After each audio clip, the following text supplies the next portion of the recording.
cone, cup, biscuit. Many ways to enjoy your ice cream, but how many of you tried ice cream with bread? Yes, bread. I'm sure many of my Southeast Asian brothers will give the thumbs up, man, or saying sedap or shock, while everyone else in the world will give me that disgusted face and think like, huh? Bread? What the heck? Okay, hear me out before you bring out the pitchfork and start calling me out. If you are not sure what I'm talking about, it is literally scoops of ice cream put on top of the bread. Not just any bread, it is the rainbow colored ones. It has been my childhood dessert and I had thoroughly enjoyed it. The ice cream vendors, commonly known as the ice cream uncles or auntie, are a common sight in Singapore. These mobile vendors sell ice cream from their push carts, sometimes bicycles and even in bikes. And they are often sold by an elderly individual who has been selling ice cream for many years. Alright, so history time. The history of ice cream hawkers in Singapore is a unique and a bittersweet one. In 1994, the Singapore government granted a one-time license to regulate the number of street hawkers. This includes the ice cream vendors with the intention of phasing these vendors through a natural attrition and encouraging them to move to a proper premises. This move was in line with the Singapore's government efforts to modernize Singapore's economy and to create a more regulated and hygienic food industry.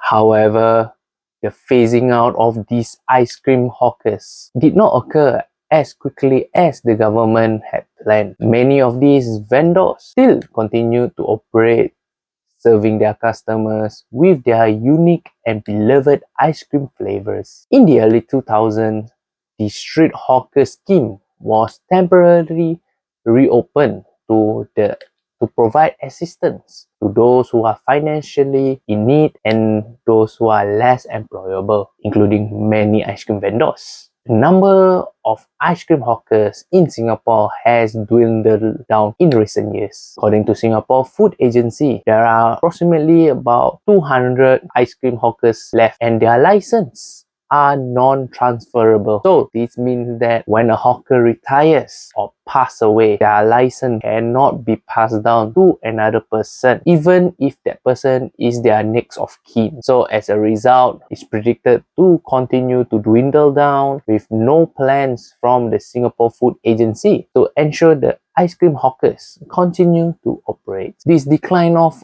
ice cream hawkers in Singapore has met with mixed reaction from the public. On the other hand, many Singaporeans see the loss of these street vendors as a sign of changing times and also the increasing emphasis on regulation and modernization. While on the other hand, many Singaporeans felt that a strong emotional connection to these vendors who has been a part of their lives and the need to preserve its unique culture heritage. When vendors would sell their ice cream from tricycle in resident areas. These vendors were typically young men and they would sell this traditional ice cream made by cutting the frozen dessert from a triangular block like you can see there. Over time, the ice cream vendor trade became dominated by the elderly individuals who are now affectionately known as uncles or aunties. Today, the ice cream vendors can be found all over Singapore, from the housing estates to parks and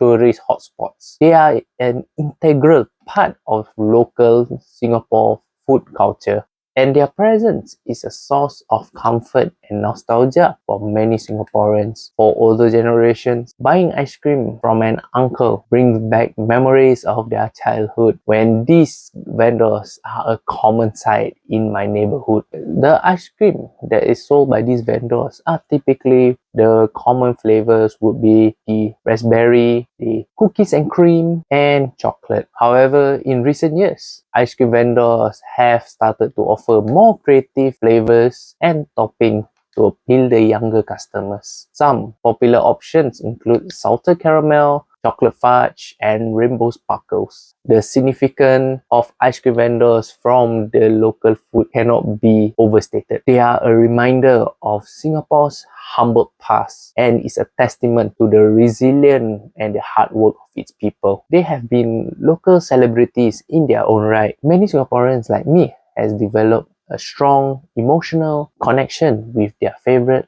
ice cream vendors. Alright, so history over. I remembered during the time when I was still in primary school or elementary school in the US. I was excited to see the Uncle Park right outside my school, and with some of my pocket change that I have saved, I eagerly ordered from the uncle. Usually, I would end up eating the cookies and cream flavor, whether it is from the biscuit or from the cup. But one day, I overheard somebody in front of me ordered a scoop of ice cream on a cone. Then I found it like it is a revolutionary. And back then, I didn't know that there was such a menu because it was not very visible due to the fading of the printing on top of the card.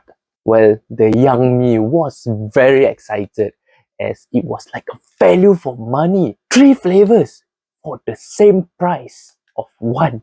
Well, 3 flavors might not be always be the same 3 flavors because sometimes the 3 flavors can mix in, such as some cookie and cream, mango, sometimes even durian. You never know what you're gonna get in that 3 scoops. It is like playing gachapon with ice cream uncle, as I kept buying ice cream. Whenever he came over to my school, I would notice there will be a bundle colored bread on top of the cart that he's selling. I was curious and I was like, decided to try that as an option.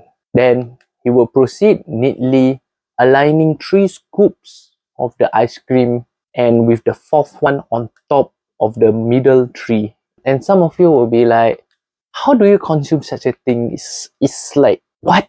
Well, but the first thing I would like to do would be just lick the 2 ends so that it doesn't drip out from my hands, because the bread literally just cover my entire palm of my hands. I guess bread is a good base instead of eating with biscuit, because since bread can absorb liquid better than eating with biscuits. I mean, like, this way I could enjoy a bit more from the ice cream before I'm start to have to do damage control to ensure that none of the ice cream start to drip all over my hands. And something about that bread that mixed with the coldness of the ice cream felt so satisfying to consume it. But I know some people will call me a monster for biting it. But hear me out. You should give it a chance before you start judging it. Whenever you have a chance to visit Singapore, when you see these uncles all around Singapore, I strongly recommend you should try it instead of going to the restaurant and eat ice cream.